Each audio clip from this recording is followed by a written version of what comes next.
Hi, I'm Blake Foster, actor, martial artist, formerly known as Justin Stewart, the Blue Turbo Power Ranger, and you're listening to my interview with Elaine Goodman on gogoodman.com.au. Your parents were accomplished martial artists, but your first acting gig was at 16 months in a Huggies commercial. Did they have an interest in acting as well?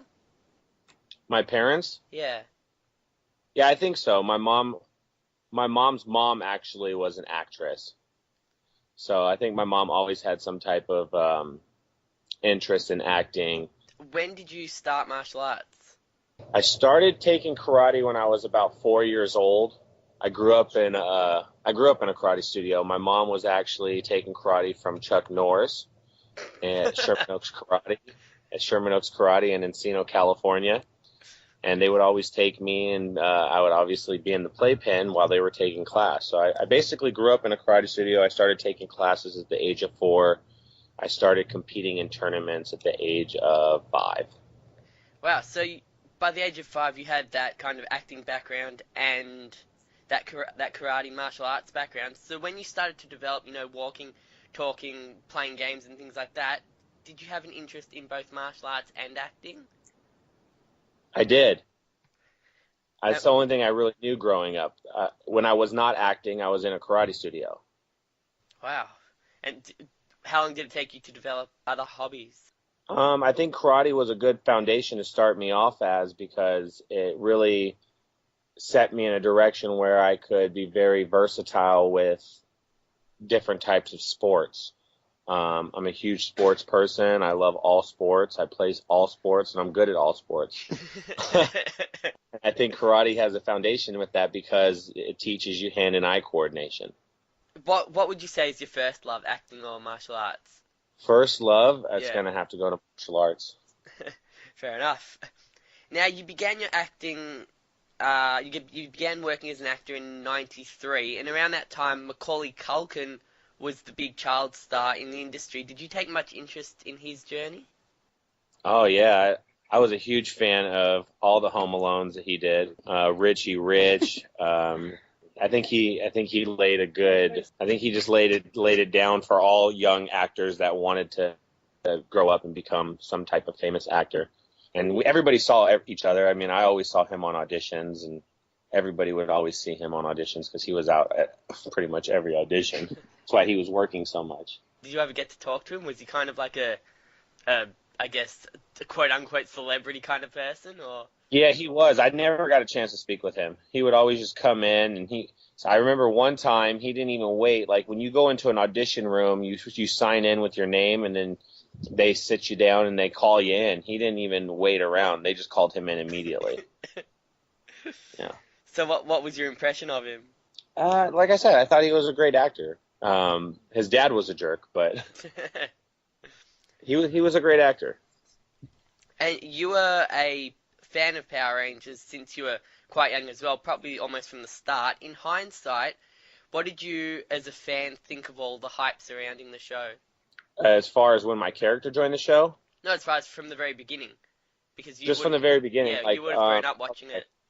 Yeah, I grew up. I started watching Mighty Morphin Power Rangers um, before I was on the show, so I grew up as a fan. I always loved the Power Rangers because they incorporated martial arts. So I was watching everything that on television that was with martial arts in it. Three Ninjas, Best of the Best, Ninja Turtles. So Power Rangers really was really cool to me at the time, and I look back on it now, and I'm like, man, I actually did get to live every kid's dream, actually growing up on set, working with all the original Power Rangers. I mean, I got to work with every single original Ranger except for Trini and Walter. So it was living the dream, and it was awesome. When, when did you get to work with David Yost?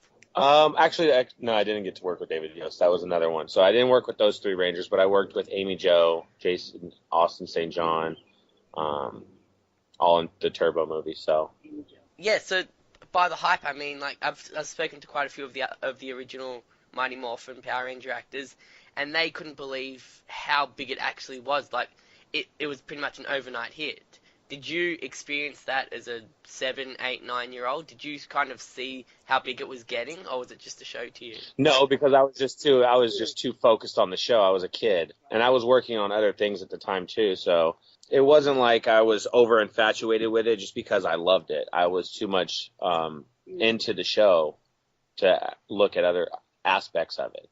Did you get to go to the Universal Studios show? No, I didn't. No. Because, yeah, that was in LA, and you grew up in LA, yeah? Yeah, I did grow up. Actually, you know what? I think about it now. I don't think we could have got in. It was packed. It was like the freeway was like blocked off or something. It was.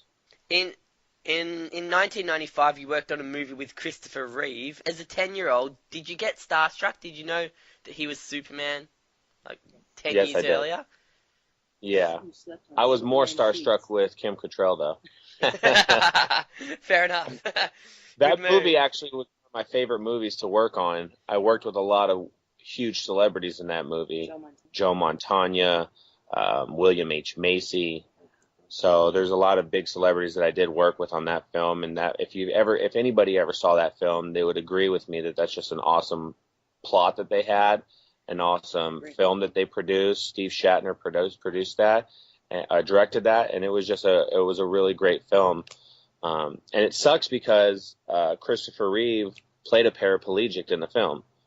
Oh, And then after the film was over with, he actually became a paraplegic with a horse accident. So, but it was a true blessing to get a chance to meet Christopher Reeve and work with Christopher Reeve. I mean, he's Superman. He's the original Superman. So I got to work with a couple superheroes then, right? And then you became one yourself. Then I became my own little superhero. Was that your first taste of, I guess, Hollywood? No. I had done other things that got me tastes of Hollywood before Power Rangers. Oh, but that movie with Christopher Reeve, was that your first taste of Hollywood? No, I think I actually I did Daniel Steele's Family Album when I was probably like 5 or 6, maybe 7. And that's when I got my first actual taste of Hollywood. And what was your first impression of Hollywood as a young kid? Did you like it, or did you? As a young kid, I loved it. I was getting everything I wanted. People were just giving me stuff. So it was awesome. In 1996, you got a cameo appearance on Boy Meets World. Were you trying to get more roles as you were? Were you trying to get more roles, or were you trying to juggle acting and school? No, I was always on auditions. I was always working. So it's like I went from one film to the next to one TV show to the next. Yeah, so I was constantly working back to back. And how did you fit school in there? Did you do? I was homeschooled. School? You were I mean, I homeschooled? went to regular school for a certain amount of time before I was homeschooled. And then when I wasn't in school, I was on set. And I was being schooled on set. Then in 1997, as you mentioned, you joined the juggernaut that is Power Rangers, and I saw an interview where you said you didn't have to audition because you were already working with Shuki Levy at the time. Because the opportunity came quite easily to you, was the decision to accept the role just as easy? No, because I was actually being cast for Three Ninjas at the same time. Wow. Yeah, so I had to actually turn down Three Ninjas to be the Power Ranger, but it was something that we decided, and it was something that I really wanted to do because, again, I was a huge fan of the show. So I was like, you know what, this is my opportunity to be a Ranger, and I got to meet the Rangers. I was on an independent film. It wasn't a major motion picture film that I was doing. So it was just a blessing in disguise that I actually got to meet Shuki and work with, I saw Amy Jo and Austin St. John that day on set. So I knew that there was some type of connection towards Power Rangers and Shuki. And then when he asked me if I wanted to be a Power Ranger, I was like, I saw your awards. Heck yeah. There was no second guessing it. So. At such a young age, did you have the support dealing with the fans and the attention and the long hours through the Power Rangers franchise? No, you know what? I didn't. Because I didn't really have a huge fan following at the time when I was working. I mean, I was getting constant fan mail, but I was never socially on networking or anything like that. So did you see all the fan attention that the others were getting? I was getting the same attention when we were on set. Yeah, it's in like what about like outside set, like in the streets or? I couldn't actually go anywhere. Once I was announced as the Power Ranger, and I had that famous bowl haircut, um, I was pretty noticeable wherever I went. How long did that ball haircut last after the show? It lasted quite a while actually. After the show, I did after Power Rangers, I did a couple other films. I cut it when I did Walker Texas Ranger. Yeah, I cut it shorter, a little shorter when I did that show. From the other actors that I've talked to, they've all said that the storylines and the costumes and the acting was all corny and kind of cheesy. But as a kid, you wouldn't have realized that. You would have loved it for the action, as I did. So how did your perspective of the show change from being a fan to actually working on the show and It seeing didn't how it was actually change. made? Yeah, it didn't change. It was actually better because I was actually like getting the behind the scenes type of look.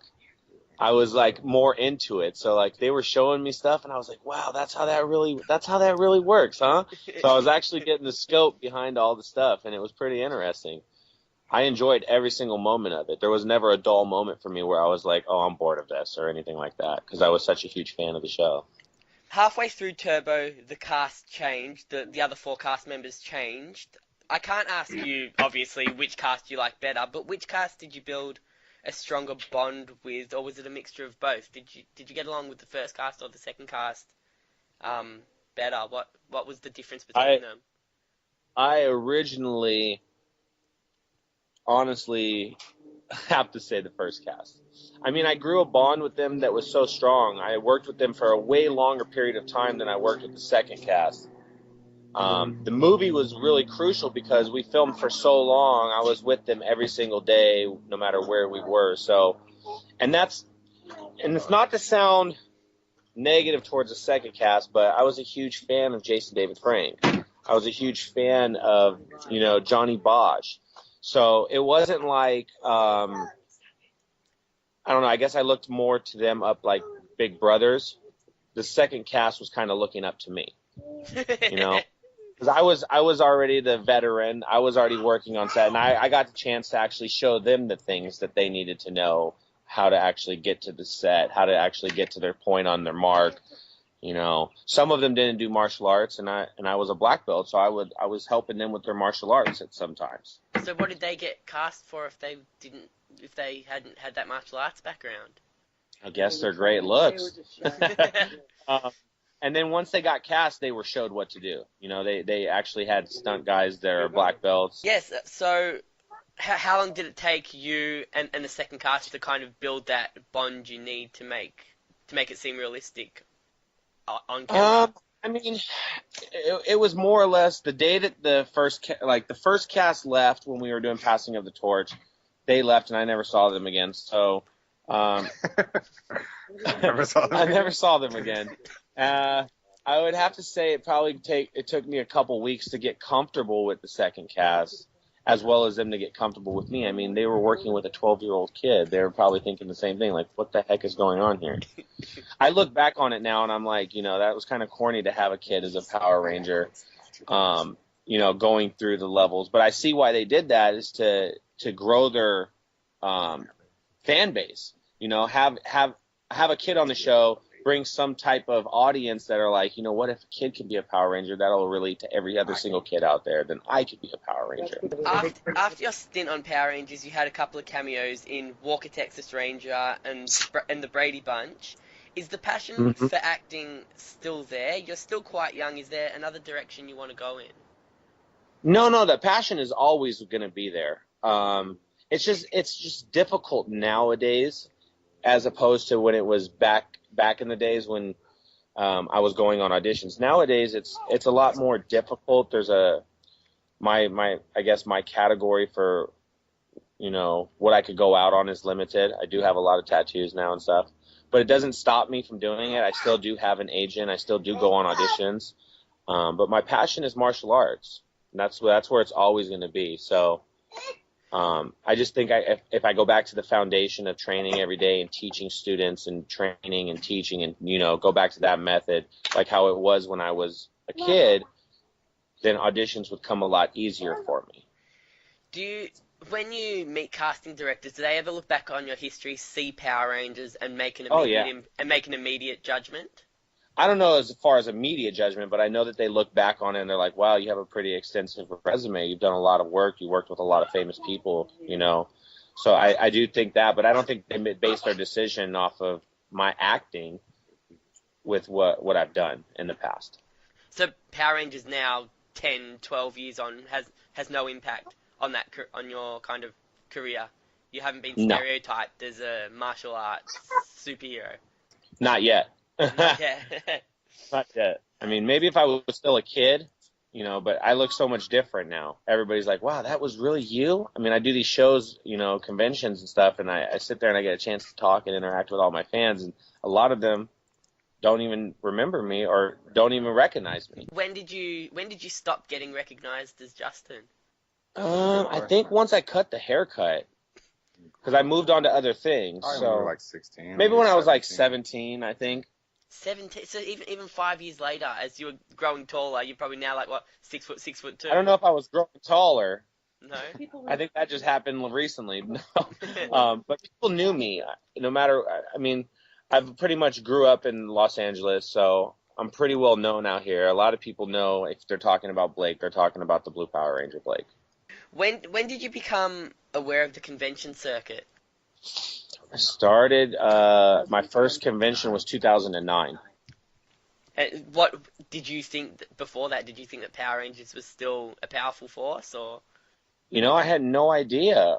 I mean, it's great because we get a chance to now hang out, you know, however many years later, 10, 12 years later, I'm getting a chance to, Damn, it's 15. maybe it's for me, it's for 15 years, but for me, I'm actually getting a chance to, you know, interact and talk to them on a grown-up level. And it's like kind of like a high school reunion, you know? You get to see all your old classmates. Is that the biggest positive for you about the convention circuit? That and interacting with the fans. I really like to get a chance to sit down and talk with my fans and find out what it's like coming from their point of view. Because I grew up there. I knew what it was like. So, I don't know. I like getting a chance to do the convention circuit and meet all my fans and make a difference in people's lives. And, yeah, it's great. What's on your bucket list outside of acting? Bucket list.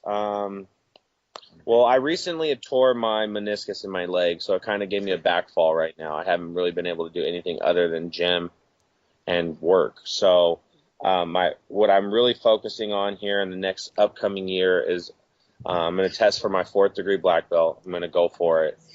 I'm going to open up a karate studio. I'm going to do a short film, kind of giving the fans an idea of where Justin is now. That's cool. Give them an idea of, you know, what happened to his character after they went into space.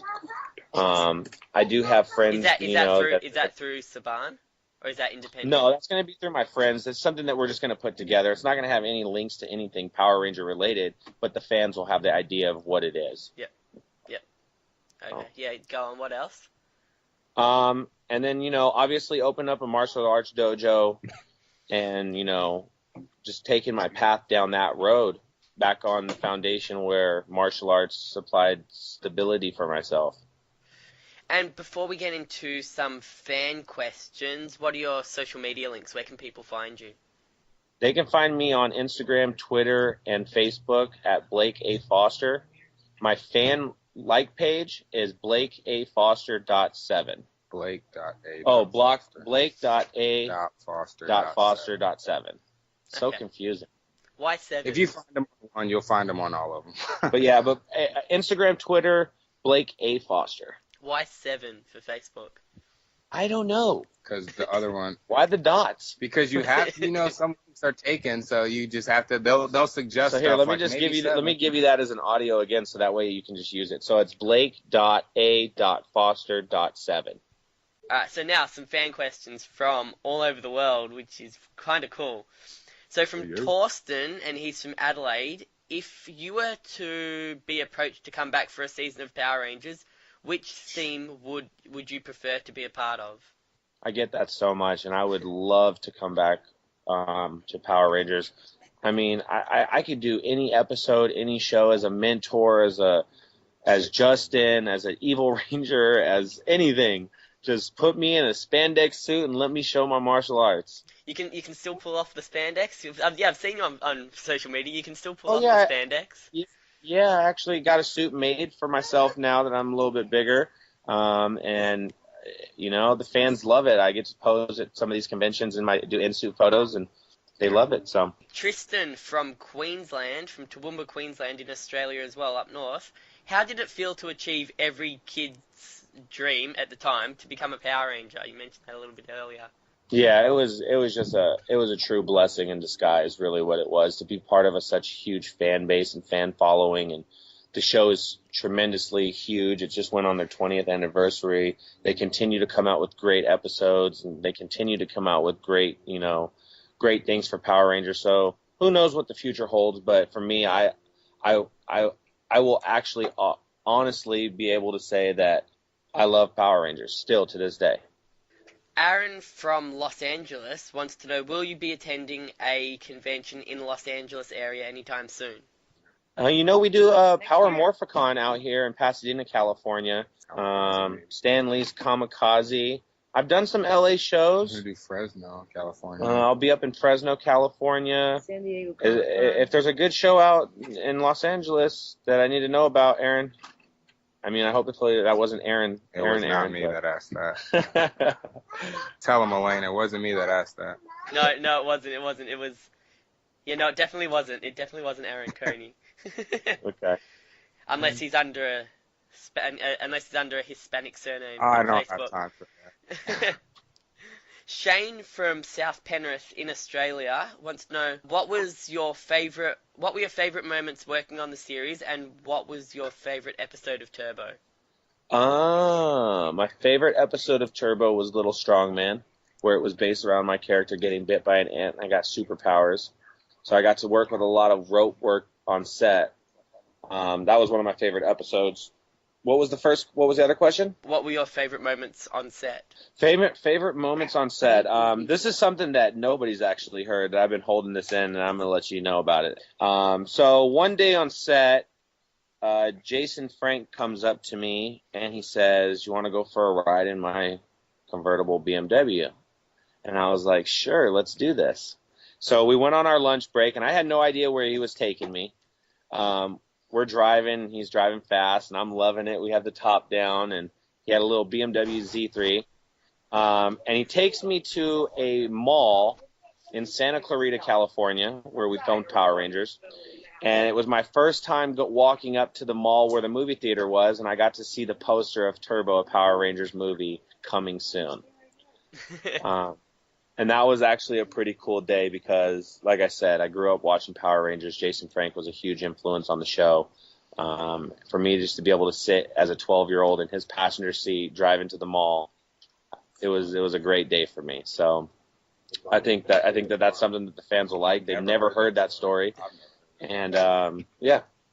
So he was kind of a big brother to you. Like, he was a big brother to you on the show as well. Yeah, he was. But then He was great. Yeah, even in the second group of actors, you can't, like, on the show it looked like you were kind of close to Carlos as well, to Roger. Yeah, Roger's a good friend of mine. I still keep in contact with Roger Velasco on a monthly basis. He's based out here in Los Angeles. He's a great guy as well, and yeah, we did grow a pretty good bond, me and Roger, on set of Turbo, the second season, or the second 2.0. Andrew from New South Wales says, tell Blake I'm a big fan of his, even though you already know, and Andrew is waiting for a photo session in his blue Turbo suit when you come to Australia. So I'm pretty sure you know who Andrew is. Yeah, actually, I saw pictures of Andrew. I talked to him on Facebook. He had a Turbo suit made, and I asked him, how did you get the lights in the helmet to work? He was like, I'll hook you up, dude. So maybe we'll figure out how to get one of my helmets out there. And I need to get out to Australia. I need to get out to a convention out there. The actors are starting to come out here gradually, which is really good. They're getting the early Mighty Morphin Power Ranger actors, and there's a lot of people looking into trying to get the later actors as well. So that it's starting to reach out here. That'd be awesome. I look forward to that. Stacy from West Virginia says, no question, but he is such a sweet guy. Aw, thank you. And finally, Prima from Brescia in Italy wants to know, would love to know any challenges you faced being the only kid ranger to date. Did the others sort of look out for you, or were you more on your own? We kind of touched on that a little bit earlier, so you can expand on Yeah, that if no, you want. everybody pretty much always looked out for me. You know, I was the little kid on set, so they were all great, and they opened their arms